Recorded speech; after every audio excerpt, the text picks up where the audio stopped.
This ain't crime, nigga. Yeah. My black in the pride. That's right, black in the pride. My black in the pride.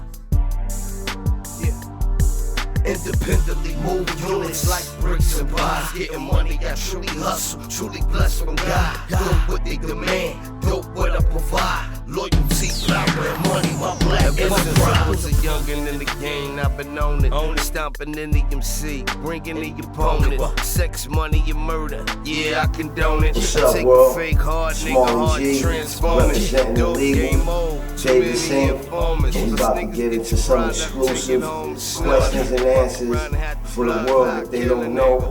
You know what I mean? So follow me as I take y'all on this little journey. And just being a part of just the drug scene, and you know what I mean, really when you basically, I'm 13. I'm out here with a record deal. You know what I mean? My grandmother, great-grandmother was my guardian. She had a 3rd grade education. So once I gave her the budget, which first budget was 40 G's, that bought my freedom. It was like paying the slave master. So once I had my freedom, I was able to do what I please. And being around some of the wrong people, if you 13 years old, man, and you dealing with grown-ups and they don't tell you basically, yo, this is what you do, you know what I mean, don't do that, then it's kind of like a conspiracy. Like, they waiting on your downfall. And I was signed with Dallas Austin, you know what I mean, Rowdy Records. And, you know, I have nothing against Dallas to this day. I can just say that, you know, as far as being any type of role model to anybody, he's a poor role model. You feel what I'm saying? So, I mean, the thing is, I was introduced to the weed, to the PCP. You know, it's a lot of shit that I did on my own. You know, I've took Xanax and pop perks and all that shit. That was shit that I did on my own. But as far as cocaine and all of that shit, all of that was introduced. And, you know, I fell victim, I indulged. Now, I'm not knowing that, you know, in the industry, you're held accountable for what you do even as a kid. I'm on my God thing, to where when you don't know, you're really not held accountable. But in the industry, you know, they play God. So your attitude change. You know, you might lash out. You might say things. And personally, without the drugs, some of their lifestyle is it's just like, you know, it's not right. It don't sit right with you. So it's kind of like, you know, it'll put you in an uncomfortable type of atmosphere. And anytime you're uncomfortable, it causes anger. You know what I mean? And I was uncomfortable in a lot of situations. I just played it off, you know, by smoking the weed and doing different shit, trying to really just fit in at the time. Not being a leader, being a follower, but you know, that's part of the downfall. However, my downfall came when Claude Austin died. You know what I mean? Claude Austin was the chief of Rowdy Records. And once he passed away, man, that whole situation it sunk. You know what I mean? He had my best interests at heart. You know, when Lisa passed, Left Eye, that really kind of like affected me, and it affected my future as far as with her. You know, I learned from all of that stuff, man, and you know, I just take the good, extract the bad. So whatever it is that I learned that was good, strong points, I keep it moving, man, and I just go ahead on and fight for myself. So Mally G on a mission for his. I'm smart. Illegal, you know, we started off in 93, Left Eye, she put us together. You know, I went to a show in North Carolina where I first met Malik. He was with Naughty by Nature at the time. He had jumped on a bus and Left Eye picked me up, and I guess she felt that we was the perfect two to connect. So we linked up actually at her Hat to the Back video shoot. That's where we formed a group, Total Chaos. And you know, just looking at Crisscross, because they was at the shoot at the time, I told them, I was like, you know, we can be a group that's doper than that, you know. And we went to Lisa, because she had our back, man, thoroughly. And she was just waiting on us to really just say that's what we wanted to do, because it really wasn't working for me solo, and I'm sure he tried it solo, but as a unit together, collectively, it was a better look. So, you know, we told her we're gonna be a group. And she said, basically, you know, that's what's up. And she put us in a video. We was at a rehearsal where they were going on tour with Shabba Ranks and Bobby Brown and Mary J. Blige for a Budweiser tour. It was a nationwide tour, and Busta Rhymes came through and invited us to a club. We went to the club and performed and all of that stuff, and before you know it, he named us the group Illegal. He named the group Illegal. You know, he said, yo, y'all niggas' name should be Illegal, and that's what it was, you know, and we rocked for a minute.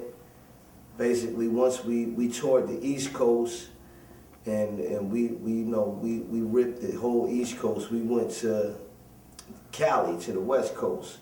When we got to Cali, that's where it became to be kind of like, you know, a difficult type situation between me and him. And he wanted to be solo on Death Row, because that's where we was. We was with Snoop, Dash, Corrupt, Suge.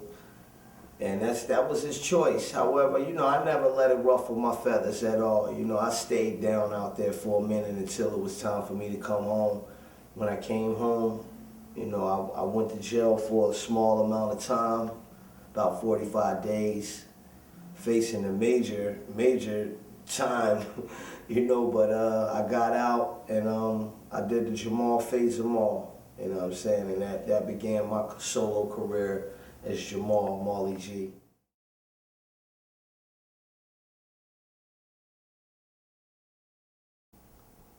I was basically, I got arrested in Philadelphia for carjacking, criminal conspiracy, receiving stolen property, theft, robbery, and a bench warrant from '91. And as I was in jail for that, my man Malik, he was doing a solo thing. He had Ant Banks producing his project, and when I called to Atlanta, basically to get the money from my lawyer, they was telling me that they had did a solo project for Malik. And it was no sweat, man, because I knew it was coming. It was really inevitable. And basically I decided, let me go ahead on and deal with my folks that I dealt with at the time. That was Redman, Eric Sermon, Keith Murray. And I took the budget over there. I got me a solo deal with the same company, which was Rowdy, distributed through Arista. And as soon as me and Redman went in the studio, him and Rockwaller, they produced a joint together. And when I heard the beat, I got to writing. You know, I never write no rhymes in jail. I was saving it. You know what I mean? When I got out, the first song I did was Jamal Jamal. That became my single.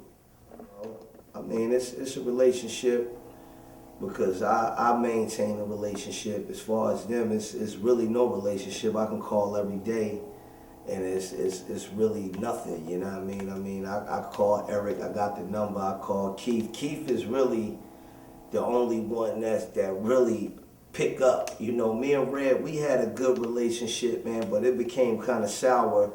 You know, I don't know if it became sour because of the situation that he was going through with Def Jam and him not having the same push that he had, but he became kind of selfish in the situation, you know, where, you know, he became all about self. You know, I've recorded at least 5 to 6 to 7 joints. I might call him for shows and be like, yo, man, just get me out there for some shows. And I get no feedback, and they be right in my town, and I'm knowing that we got enough material to go out there and work. So it's a bittersweet situation, you know what I mean? They deal with their own ridicule, and, you know, they got their own little situations they deal with out here in the streets. So I'm sure that that's part of their you know, stress and pressures that they dealing with. But, you know, all in all, I got love, you know what I mean, for them. And I was just taught basically to fuck with those who fuck with me. So, I'm not going to extend a hand to those who try to chop it off. You feel what I'm saying? Mm. And they might look at it vice versa right now, just hearing this, like, yo, you chopping it off. However, they never gave me nothing but what I earned. You know what I'm saying? Anything they gave me, I earned it, man. And really, I'm still old out there. But, you know, I wish them luck in what they doing, because it's out with the old and with the new. They still owe me. They owe me. All of them fools owe me, and I'm going to collect. You know what I'm saying? Because that's what G's do. You know what I mean? It might take a matter of time, but we going to collect. And hopefully it's respect after I collect, because it was respect during the time I didn't collect. You know what I mean? Let me ask you this. How you going to collect from some niggas that's broke now? Easily. Basically, what we do is we go to the labels. We don't fuck with them. The labels have accounts that's old. So if I did shit with Def Jam, that goes over to Universal. If I do shit with Elektra, that shit goes over to Warner. If I do shit with Atlantic, they still standing. So you just go to accounts old and they gonna pay me my shit. The bitterness is between us, you feel me? So do you have a good lawyer? I have a lawyer. I don't know how good he is. He good enough to go collect. You know, on a scale of 1 to 10, that's up to the people to decide. I think he a good lawyer, but I have a good lawyer, man. His name's Earl Burke, man. Shout out to Earl Burke, man, and what he's doing. I was blessed to be on at least, let's say, 3 of his albums, from Muddy Waters to Malpractice to the Red Man, Method Man album. Keith Murray, I did about 3 albums for him, Enigma, and Rapmophobia, as well as The Most Beautifulest Thing. Me and Busta Rhymes, we did the When Disaster Strikes. That was the 2nd album. The first album that we did was The Coming. I did Flip Mode Squad, Meet Def Squad, There's Not a Problem My Squad Can't Fix. Black Panther soundtrack, the song The Points. Me and Too Short, Cocktails. Too Short put out a little compilation, Trick Daddy, based on a true story. And shit, MC Breed, Functified, DOC, Helter Skelter, George Clinton, man, Biggie Smalls. That was one of my best collaborations. I say, you know, rest in peace to B.I.G. Shout out to Lil C's and the Junior Mafia. That was one of my best collaborations, man, I feel, man, because it was historical. You know what I mean? Big was always kind, cool. He wasn't a sucker, but he was kind to those that he loved, man. And I'm sure he loved me, man, because he had me around the atmosphere. We traveled a lot. Realms of Junior Mafia was that song. And shit, the list goes on, man. Right now, I'm working on projects. I got a CD called Real, you know what I mean? I was gonna call it Real Nigga, but I called Grandma. She said, just take the nigga off, baby, keep it real. So I named it Real. And that's basically just some feelings, man, that I've been, you know, bottling up. So I decided, let me go ahead and get back in the booth, put that out. I got with one of my producers. His name is Hawk. Shout out to Hawk. He's out of Philly, you know what I mean, uptown. And me and Akon, we just did a joint, you know what I mean? Shout out to Akon, Convict, all of them. We did a good joint, you know what I mean? And that's really what I'm doing. Like, I don't want to be scattered all over the place just doing this, that, and the other. It's either going to be for me and myself or me and my crew. And right now, my crew is the Convict crew, and that's what it is, you know what I mean? I'm kind of like, I'm not, you know, the first priority, but I am a priority. You feel what I'm saying? Yeah. You know, it's history, man. That was history. And I feel like this. I'm not ashamed of nothing that I did, nor do I regret anything that I did. I learned from some of the things I did. And that's why I don't regret it, because everything's a learning process. You feel what I'm saying? That's right, do that. So this Molly G, Jamal Fatal Mall, and this is the Artist Corner. I had you on forensic files, just the carcass, banging the boy 50, master cash on the Hemi. The gangsta shit is in me with the weed and the Remy. The gangsta shit is in me, you don't wanna offend me. About my money, keep my eyes on the prize. That's gangs. I'm a boss, I'm running it organized. That's gangs. I keep a black cat in the chromium. That's gangs. And y'all gon' pay me what you owe. That's gangs. Now that's gangs. Now that's gangs.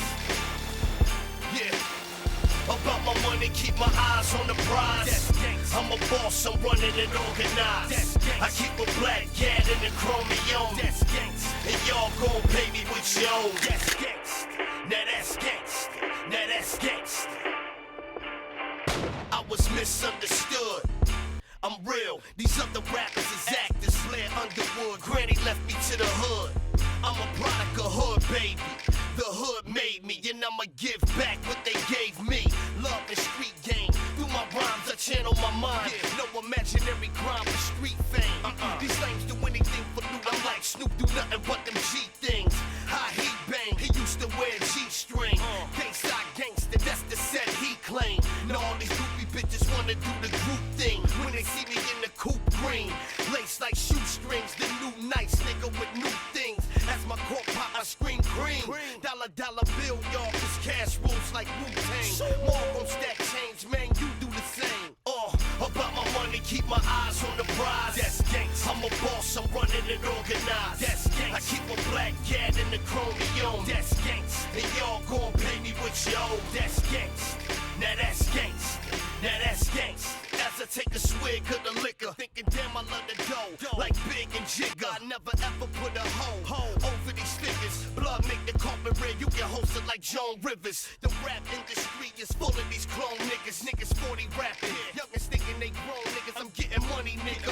Every day sneaker shopping, hit the bootleg table. See who the hottest newest artist. Stop the bootlegger fatal. If he bootlegging Jamal shit, I'm trying to rape the market. The kush I'm sparking, that $1.6 million Bugatti. I'm a Philly, New Jersey, NY, gangsta. Indiana, Virginia, Alabama, gangsta. Texas, New Orleans, Atlanta, gangsta. Minnesota, Detroit, and the Chi, gangsta. Carolina, Boston, Ohio, gangsta. MIA, yo, gangsta. About my money, keep